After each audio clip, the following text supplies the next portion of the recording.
Bonjour à tous et à toutes. Nous voilà déjà au mois de mai. Le mois le plus beau, comme dirait la chanson. Le mois de Marie. Nous avons commencé ce mois en portant un peu le fardeau ou la tristesse des événements qui ont marqué le mois d'avril. L'accident Humboldt, la Syrie, les enfants qui ont été tués en Syrie, ainsi que tous ces meurtres qui ont eu lieu à Toronto. Mais nous avons débuté ce mois d'avril avec la résurrection et c'est cette nouvelle vie que nous transportons, que nous apportons avec nous dans ce mois de mai, le mois de Marie, le mois le plus beau. Car ce mois de mai, c'est dans ce mois que nous réalisons beaucoup de nos rêves. Beaucoup des enfants vont réaliser leurs rêves, vont réaliser leur vie. Et c'est un mois qui est rempli de toute cette espérance que nous avons besoin pour continuer à cheminer notre vie. Nous marchons vers la Pentecôte, ce don de l'Esprit Saint. Et nous savons très bien que l'Église, lorsqu'elle a commencé et lorsqu'elle a débuté dans les pays du Moyen-Orient, ils ont découvert que le monde était grand et grandissait tout le temps lorsqu'ils ont commencé à leur évangélisation, soit en Inde, soit en Égypte, soit à Rome.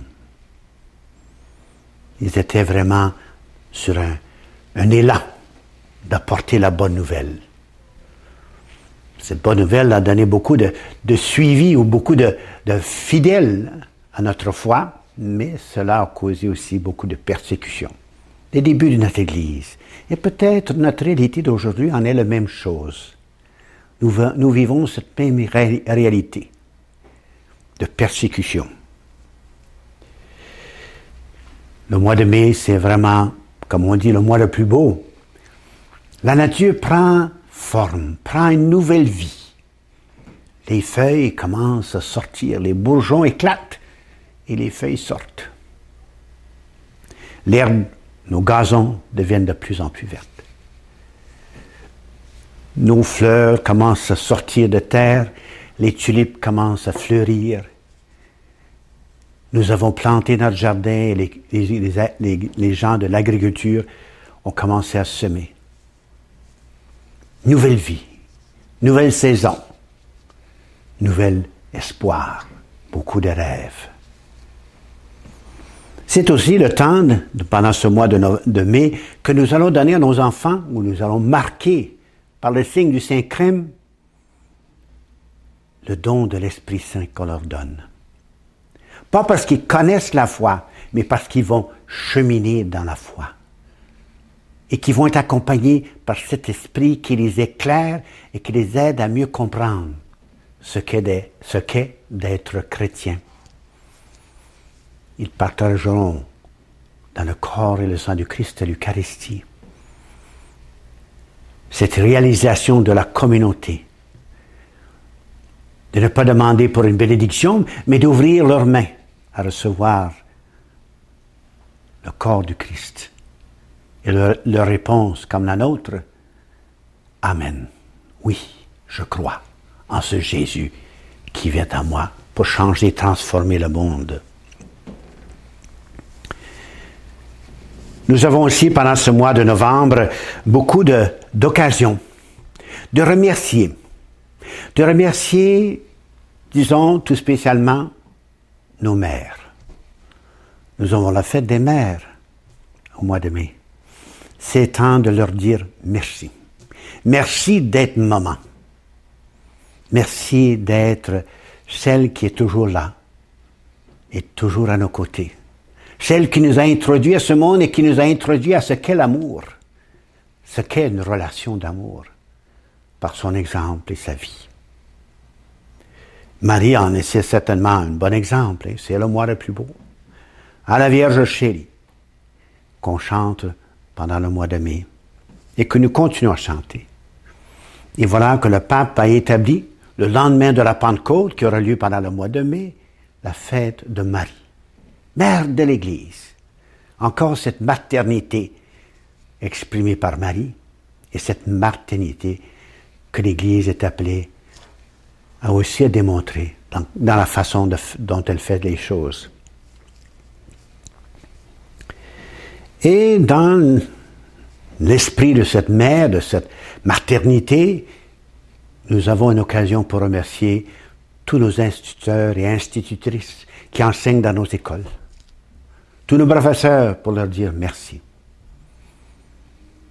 Merci d'avoir donné à nos enfants la foi, de les avoir éduqués dans la foi, dans cet esprit de la foi, et de reconnaître l'importance de l'enseignement de la foi catholique, qui est certainement difficile aujourd'hui de le faire, car nos écoles, quel sera leur futur?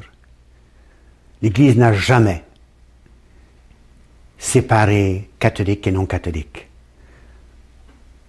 Nos écoles ont été toujours ouvertes à tous ceux qui se présentent à ses portes. Mais on a toujours donné, ou essayé de donner, nos valeurs chrétiennes à ces gens. C'est aussi une occasion de remercier les infirmières qui travaillent pour nous dans nos hôpitaux, dans tous les hôpitaux. Les services et cette dévotion qu'ils ont à leur travail, à leur profession, d'être des gens qui sont une expression de la main guérissante du Seigneur. Comme Jésus a guéri. Eux nous aident sur le chemin de la guérison. Quel que soit ce chemin. Alors nous pouvons réaliser vraiment que nous sommes remplis de l'Esprit Saint, car l'amour est présent.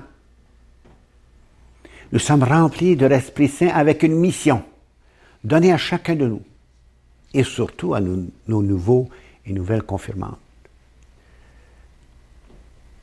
Que nous sommes appelés à porter ce Jésus à tous. Dans cette relation d'amour et dans cet esprit de l'Esprit Saint, de la paix, de la joie, de la patience, de ce pardon, de cette miséricorde. Voilà l'expression de cet esprit dans nous, en nous, pour les autres. C'est pour nous autres, c'est pour les autres. Et grâce à cet esprit, bien, nous allons essayer, pendant ce mois, d'évangéliser les gens avec cet nouvel esprit de la nouvelle vie que Jésus est venu nous apporter. Et de surmonter nos défis avec un sourire, avec une paix et une joie. Alors, pendant ce mois de mai, essayons vraiment d'être cette expression de l'Esprit Saint. L'Esprit de l'Esprit Saint. Et d'être son témoin dans notre monde d'aujourd'hui. Et nous ferons cela au nom du Père et du Fils et du Saint-Esprit. Amen.